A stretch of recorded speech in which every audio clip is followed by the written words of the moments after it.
which are found in the waste, or we can categorize according to their characteristics, waste according to the characteristics.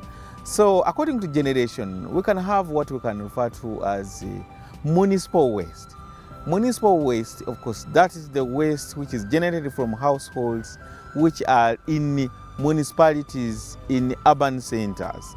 Then we can talk about agricultural waste, of course from the word agriculture. That is the waste which is generated from agricultural activities like farms and so on. Then we can have industrial waste, from the word industry, that is the source. That is the waste which is generated from the industries. So waste, we can categorize it according to the source of the generation point. I don't like to go very much in the details of the theoretical parts, like when we talk about non-degradable and biodegradable. Of course, things which can rot, we can categorize them as biodegradable waste. And those things which do not rot, like plastics, those ones we can refer to them as non-biodegradable waste. Yes, so those are some of the categories of waste. Then we can look at the effect on the environment. There are those ones we can talk about non-hazardous waste. When you put it in the environment, they rot off, and really they are not hazardous to human activity. Those are non-hazardous waste. Then we have got those ones which are hazardous waste. Yeah, for example, like Dyson, like DDT. They are dangerous to the environment. Then we can say that that is hazardous waste, the way we are handling it. Then we have got definition. Those definitions depends on where you are. Yes. So to a layman, I can say that waste can be categorized into major ones, which are degradable and non-degradable waste. All it can be from, we can talk about municipal waste or industrial waste.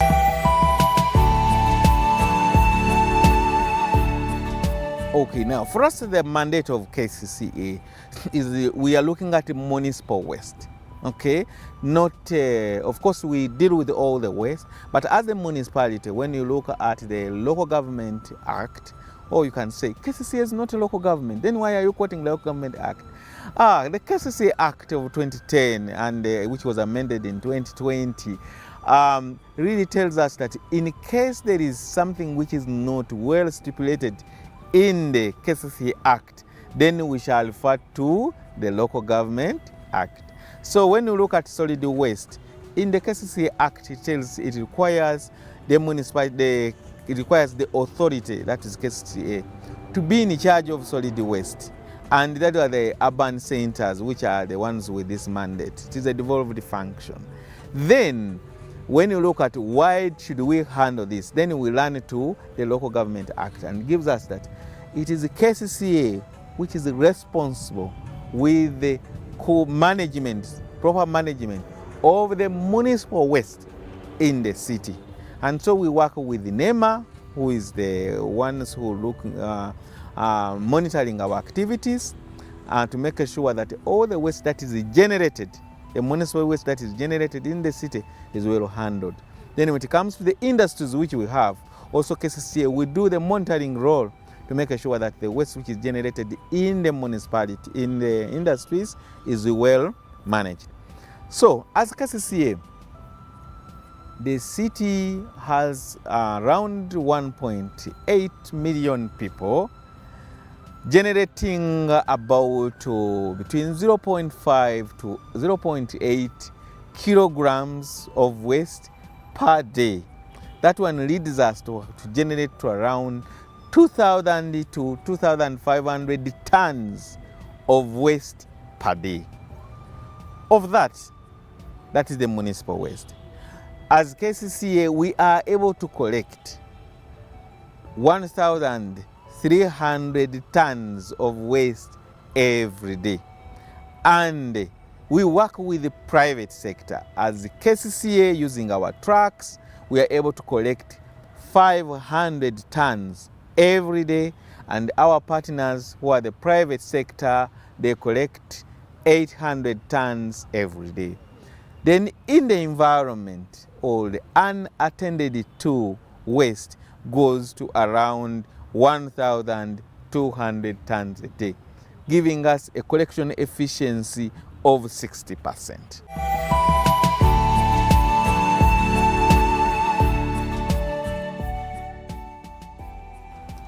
Of course, our people, when they generate the waste, we are expected to put it to protect it in the dust bins. And then KCCA, you should keep your waste until when KCCA, all its registered agents collect it from you. Really, if we go by what the ordinance, the KCC ordinance of 2000 requires us, the generator, you are supposed to keep your waste until when KCCA or its registered agents collects it from you. We don't expect any waste on our street.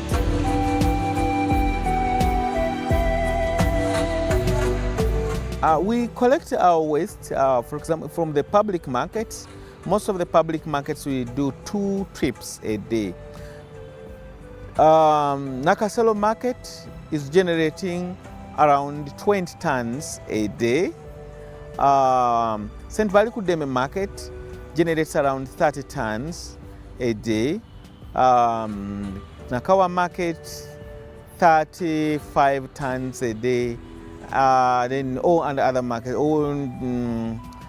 Wandegea market about 17 tons a day. So the trucks we have carry 16 tons per trip.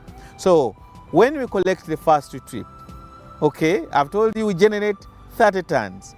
If you have a truck of 16 tons, therefore I will collect 16 tons, and you, when you go there, you find the remaining 14 tons. Then you say, oh, a heap of garbage.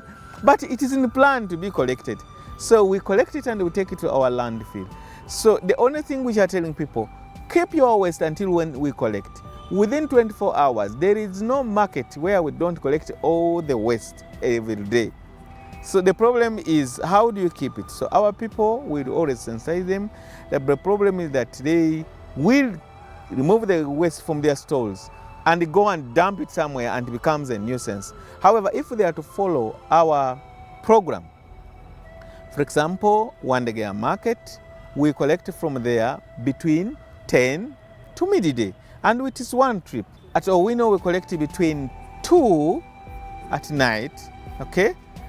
There's a trip which we normally begin to load at 2, and it is 2 a.m.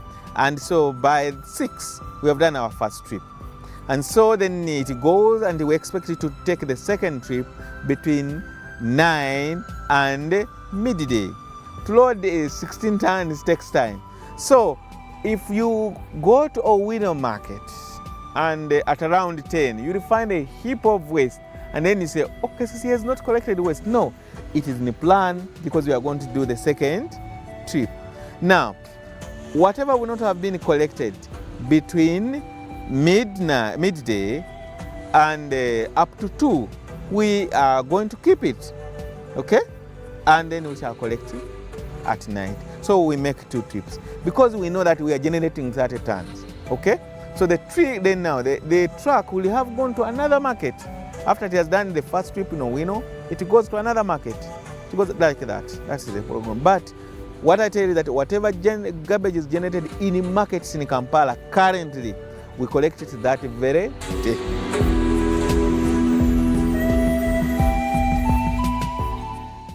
Of course, in communities, the handling of the waste, the ordinance requires us to go to a community to collect waste at least once every week.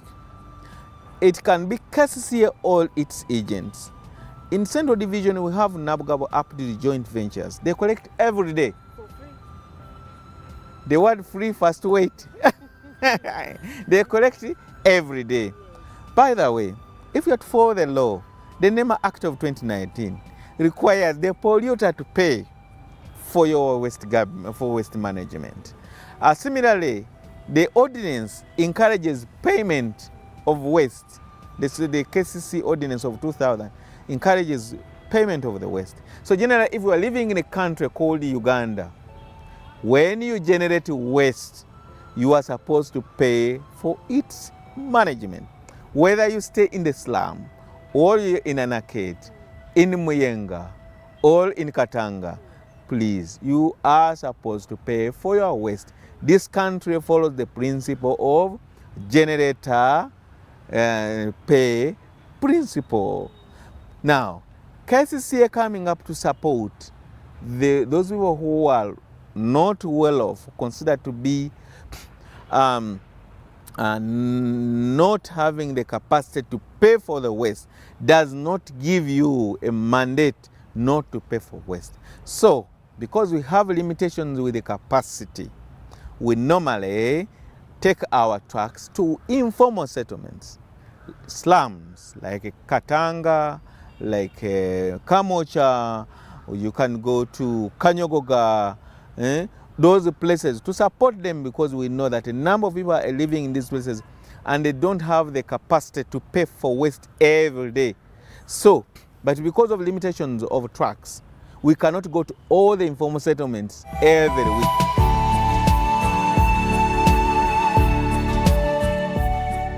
Yes, of course, the city, to be cleaned, I would require around 80 trucks of capacity 16 tons. Currently, I have 12 tons to 12 trucks, okay? And I have bought new ones, the new consignments which we are going to launch. We've bought 10 new trucks, whereby each division will receive 2 new trucks. We bought more tractors. Each division is going to receive 1 tractor. Then after like 1 month, there are those ones which are being shipped. Each division is going to get 1 more truck, okay? And then this financial year, we are buying more 5 trucks. That one will take me to around 30 trucks. But I've told you, the requirement is 80 trucks. How do I do it? Now, with my 30 trucks, I will have to work with the private sector, making sure that wherever I measure that there is a ability to pay for waste, I withdraw from that area, so that the needy or the poorest of the poor are the ones who are being served by KCCA. Our problem is that the pretense we find with our people, that they make themselves to be the poorest of the poor and they want to be served by KCCA trucks, okay? Then we find ourselves going to such people and we leave our poorest of the people. So what I would say to the people living in Kampala, please, if you are able to buy matoke, it is a sign that you are able to pay for the waste, for the peelings, for the matoke. Otherwise, you wouldn't have eaten matoke. You are expected to have eaten posho. The moment you buy matoke, which generate waste, then you have got a capacity to pay for the waste.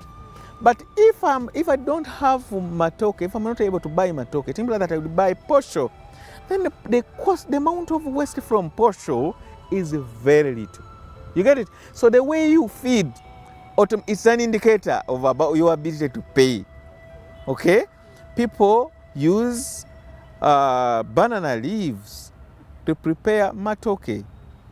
So if you have been able to buy charcoal, you've bought banana leaves, you've bought matoke, then how do you tell me that you are not able to pay for somebody to take your peelings? We require you to pay. A sack of rubbish is supposed to be between 1,000 to 3,000. And then if somebody is collecting from you, really we are requesting you to pay a maximum of 30,000 a month. That is really affordable. The problem is that people do not like, when we are together, it becomes very cheap. But if some people refuse to pay, it becomes very expensive. If every person in Kampala pays 100 shilling a day for garbage management, okay? Then I'm telling you that money is enough for us to carry all the waste from this city. The problem is that people do not like to part with 100 shillings per day to deal with the household waste. The economy, but they're able to eat lunch of 5,000, of 2,000, but they are not willing to pay 100 shillings. For the situation to change, especially the mindset of the people. It is seriously changing. I've told you, as KCCA, we are collecting 500 tons per day.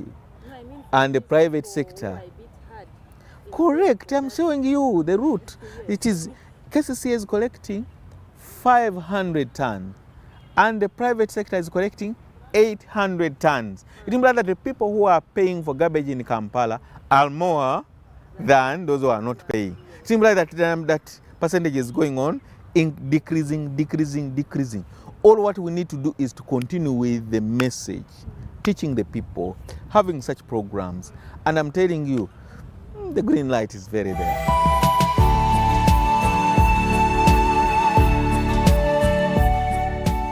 Number one is cholera. Of course, poor management of waste. Like now we're talking about the waste. You know that the pathogens like for cholera thrive very well in fecal matter and in solid waste. And find that our people, some of them don't have toilets, especially in the informal settlements, and hence they put fecal matter in the cavera, and hence it is very easy for survival of pathogens that cause diseases like typhoid, cholera, dysentery to survive.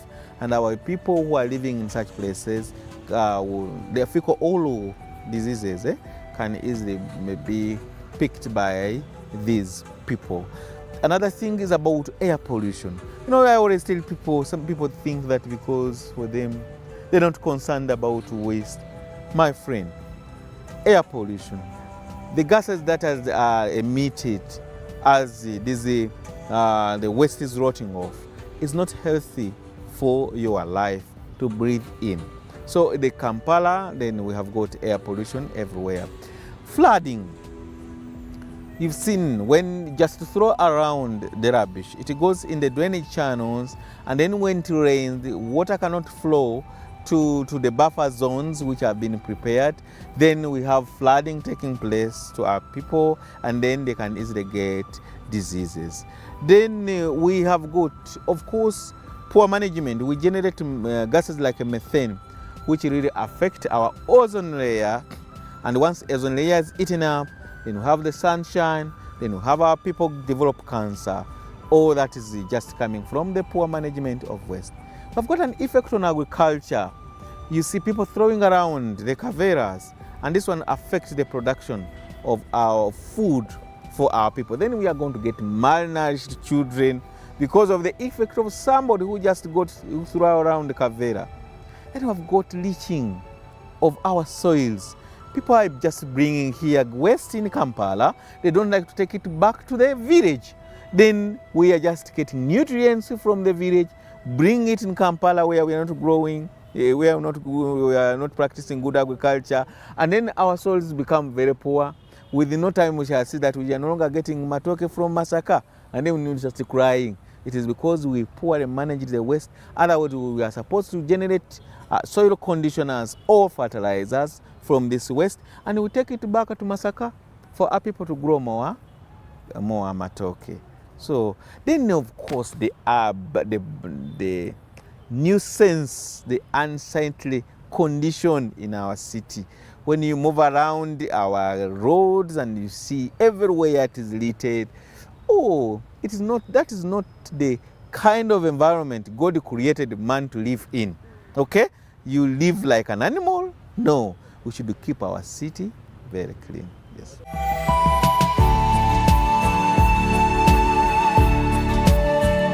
No.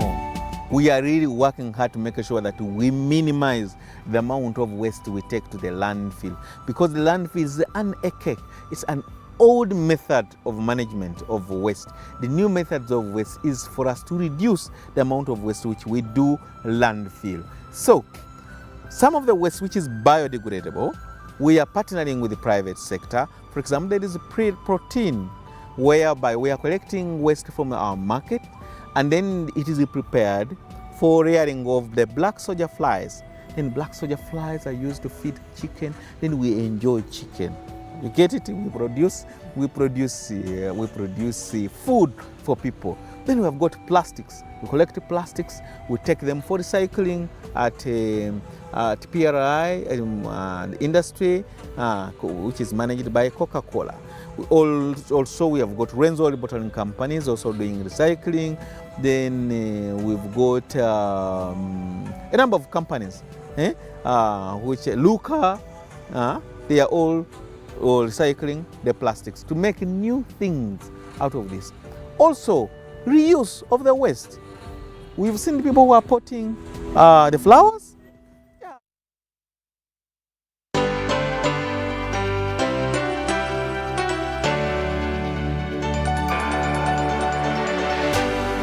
UBC, inspiring Uganda.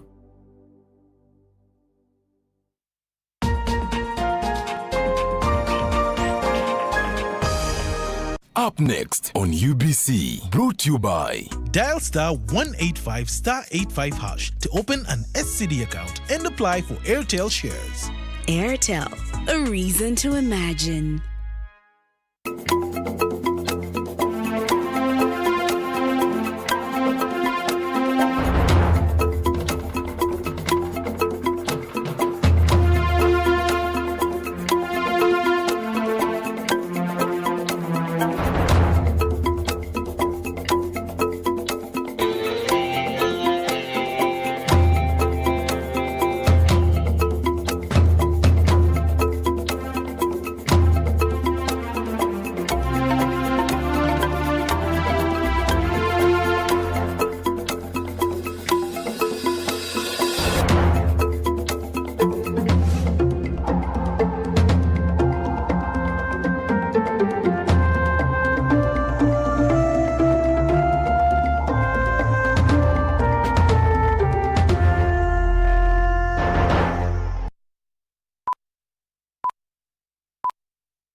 A very good evening and a warm welcome to UBC News Tonight on this 18th day of October 2023. Now, before we get into tonight's news bulletin, let's first take a look at the top stories tonight.